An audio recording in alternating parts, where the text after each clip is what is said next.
The hardest part of awakening is that the life that we construct in our mind begins to break down. Now, for me, the very first insight was that the duality of happiness coupled with unhappiness cannot be separated. And this was a great revelation because it brought about a lot of clarity. Although it was quite hard to accept this, but it brought down a lot of clarity. And it was simply this: no matter how much money you acquire, no matter how much comforts or wealth you accumulate, or how many people are around you, the unpredictable nature of life will continue to haunt. And there is never any such thing as true security in anything in life. In relationships, in financial situations, there is no certainty. Now, this unpredictability of life,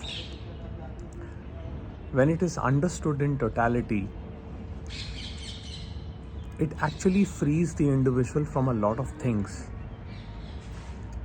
It actually unburdens us when we truly understand what it means.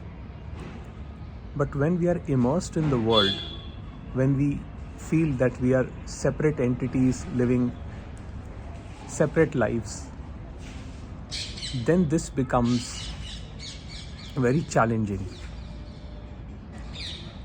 To accept the unpredictability of life, to accept it the way it is, becomes extremely challenging. And this is the phase that one usually goes through after awakening, because the illusory constructs have begun to dissolve, so they are painful. Let's understand this in terms of energy.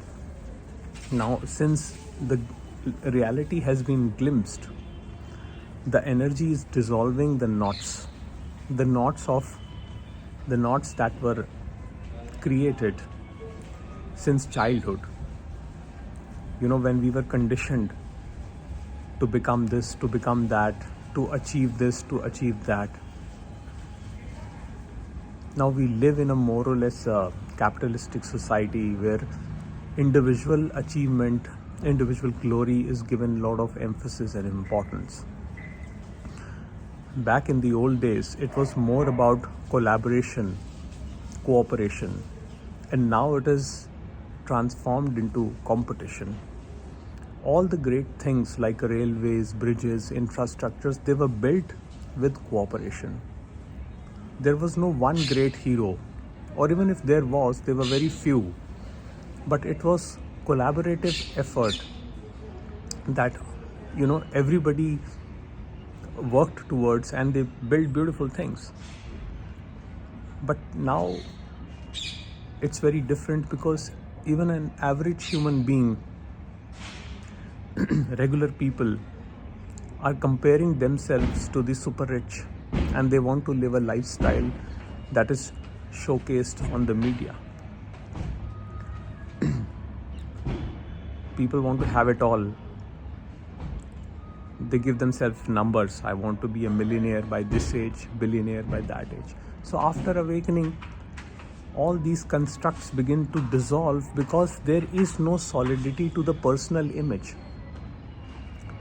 The sense of individuality begins to dissolve, and that is why it is painful. And many people ask me what to do about this pain, and I tell them there's nothing to do other than to witness for what it is.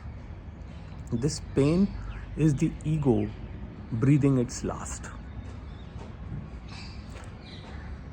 And once it completely dissolves, what will remain is this beautiful, natural, biological organism that lives spontaneously and in harmony with the rest of the existence.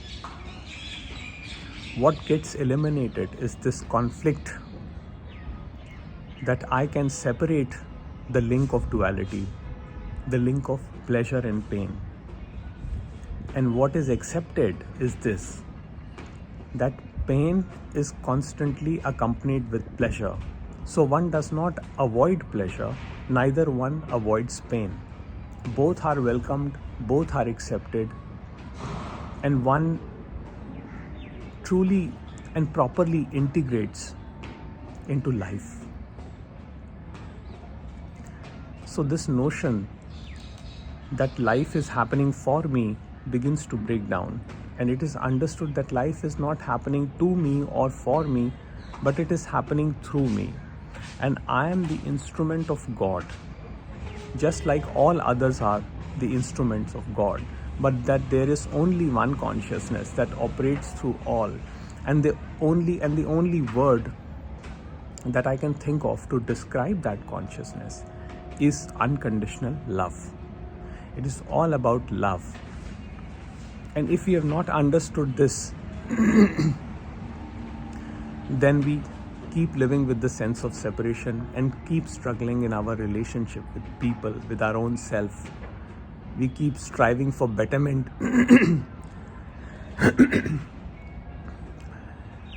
we keep trying to acquire this, that, material wealth. It is all the ego-driven chase that we get trapped in. But once we understand our true nature, we also understand why and how all of this is happening. And then everything is accepted the way it is. The nature is perfect, and the imperfections that we see is our mind creating this dualistic split of perfection and imperfection. So there is nothing imperfect about you as such. It is only your mind that creates the idea of imperfection, the idea that you are not enough, the idea that you are not beautiful. Everything is radiant and beautiful. Everything. And this is the conflict that one experiences in spiritual awakening, the breaking down of the illusory constructs.